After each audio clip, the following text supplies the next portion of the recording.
it's Doris with All the Books, and Shawn and I are here with another installment of the Faber stories. This is A Good Man is Hard to Find by Flannery O'Connor. Now, I didn't think that I would have to do much introduction with Flannery O'Connor because everybody knows who Flannery O'Connor is, but apparently I don't. I've never read her before at all. And I did not realize until page 1 that she was a Southern writer. So I'm delighted. I'm going to read all of her works now. I think. Hopefully this will keep me captured the way it has thus far. You just immediately sink into her writing. It's very just immersive as far as the setting and the characters go. So this is a family, the nuclear family, with a grandmother tagging along, a la National Lampoon's Vacation. But this one has a little twist in that there is a prisoner that's escaped, the misfit. So Grandma thinks that it's a dangerous situation to head to Florida from Atlanta, Georgia, and wants to go to Tennessee instead, but she is overruled by the rest of the family. So far we're just in the car, and we've stopped at a little roadside gas station diner. I'm extremely familiar with those. And yeah, I'm a Southerner, in case that wasn't quite obvious.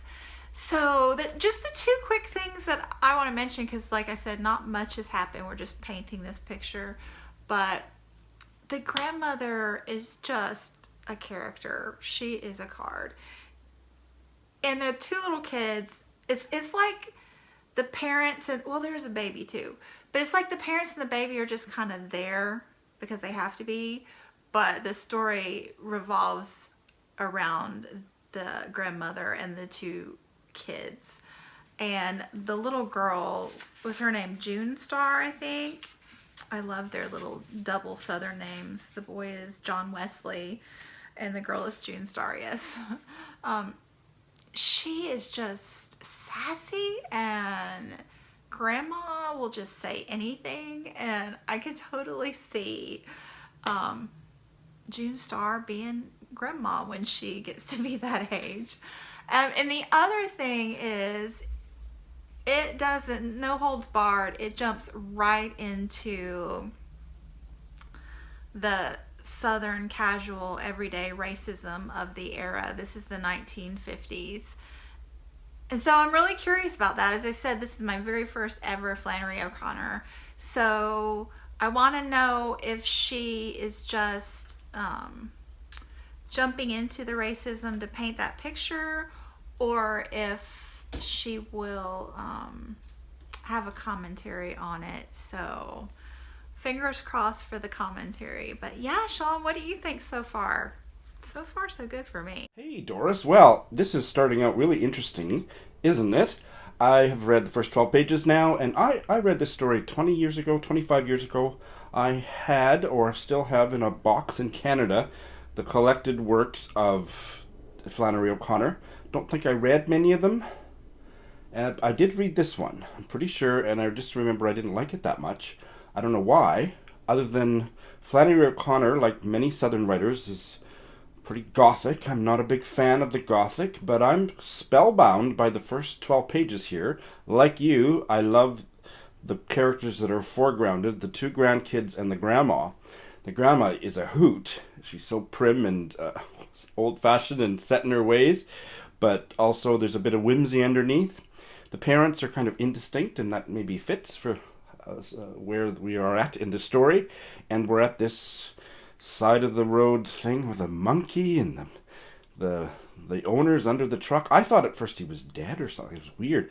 There's just moments that seem like they're going to turn suddenly violent, and I think because of the escaped killer, I'm bracing myself. So every new paragraph that starts a little weird, I think, oh, this is the beginning of something really gruesome. But so far, it's been a very kind of normal road trip story. Curious to see where it goes. Apparently, the ending is controversial. I don't know if it's for some racial reason. I agree with you. I mean, it's really dated with some horrible language that was not considered horrible in the 1950s, but it's almost hard to read now.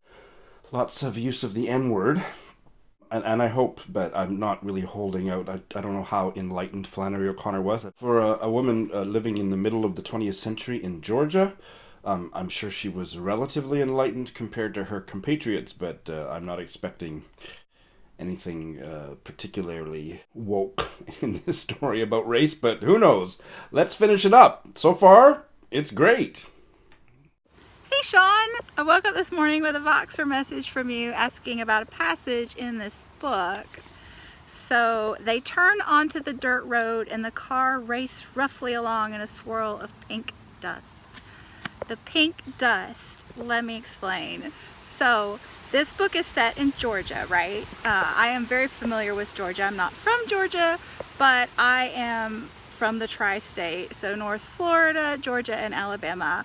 And we are very, country girls anyway, we're very familiar with Georgia peaches, Georgia thumpers, and Georgia red clay. So yes, Georgia, the dirt composition is a red clay. I sent you an image, and that would, red would create the red dust. So maybe not as romantic as you were envisioning, but very atmospheric as far as Georgia is concerned. And for those of you out there who don't know Georgia thumpers, Google that one, because not everything is bigger and better in Texas. Anyway, yeah, the book. So I have to confess that, I love the first half, and I went to read the second half, and it was just a complete wreck. You see what I did there? Anyway, yeah, I didn't get along with it. It just felt like a completely different story. I was like, what the heck? I felt like none of the racist issues that we talked about in the first half were addressed. I was really bummed because I was expecting great things from this Southern Gothic writer. So I got on Voxer and I was venting my frustrations with my friends. What did I miss here? Thanks, Kendra and Robert, for cluing me in. And then I went on Google and I did a little researching of Flannery. Sorry, I'm picking off the little seed pods off my legs. I was photographing wildflowers at my state park. This is a state park, can you believe it? Anyway, what was I saying? Google. So I Googled Flannery O'Connor, and I learned a little more of her background and what she was trying to say in her work. And I picked up A Good Man Is Hard to Find once more, reread it, and it all made sense. So it jumped from a 3-star read to a 4-star read, just like that. I think what happened was I just loved the first part with the characters, and then the kids started misbehaving and pitching fits, and we had just read A River in Egypt with another child pitching a fit, and I was like, really? Again? And then he threw the cat against the tree, and that just really did not sit well with me.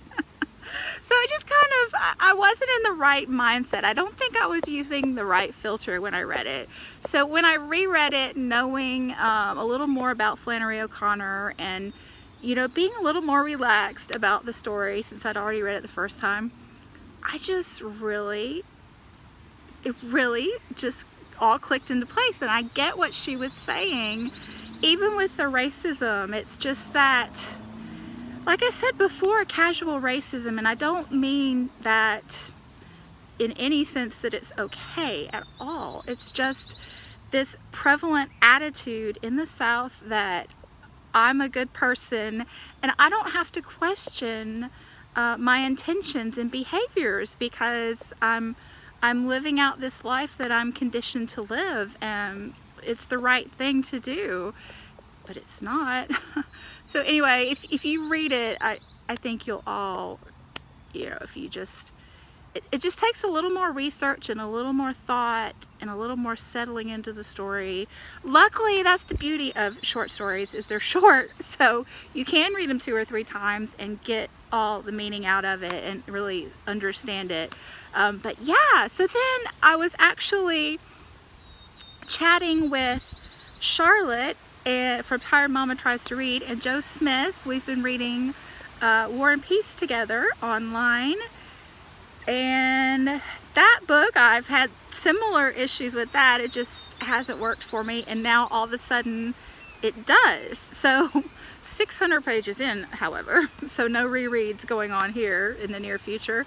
But yeah, so chatting with them today, War and Peace and A Good Man Is Hard to Find, they just talk to each other in my mind, and now this one's bumped up to a 5-star. I really like what it has to say. And yeah, why don't you explain it a little more, Shawn? I'm still pondering it, but I see that you have already given it 5 stars on Goodreads. So, and this is actually your second time reading it. You mentioned having read it years ago. So yeah, take it away, Shawn. Explain it to all of us. And yeah, this is a really interesting discussion, I must say.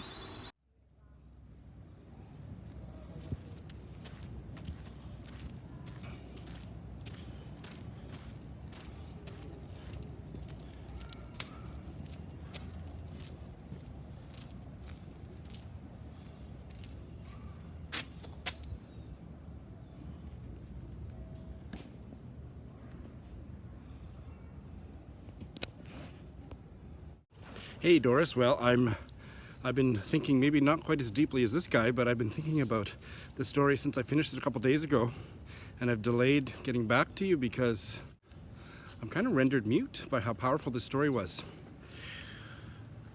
And this is one of those times where I'm going to argue, not with you, but just in general, that there are certain encounters with literature where analysis would be the worst possible response.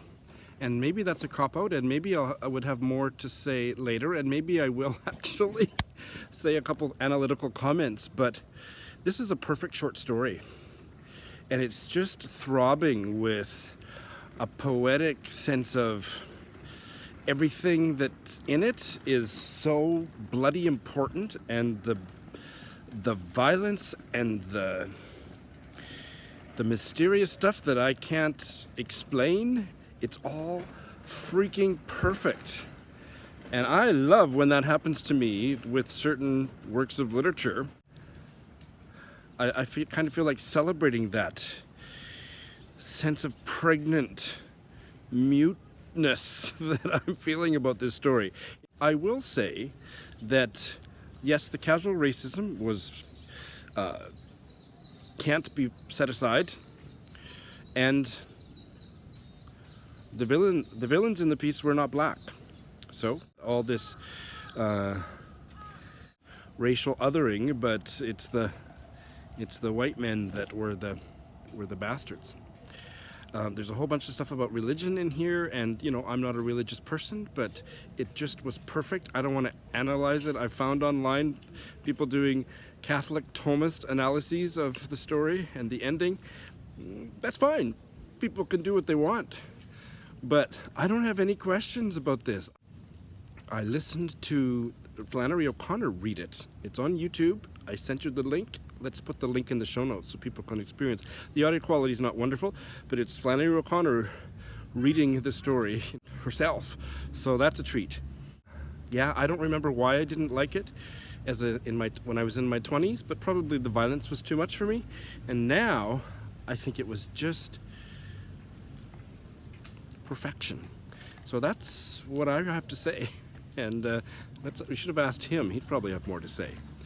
Can't wait for the next one, but boy, it's gonna be a hard act to follow. Flannery O'Connor.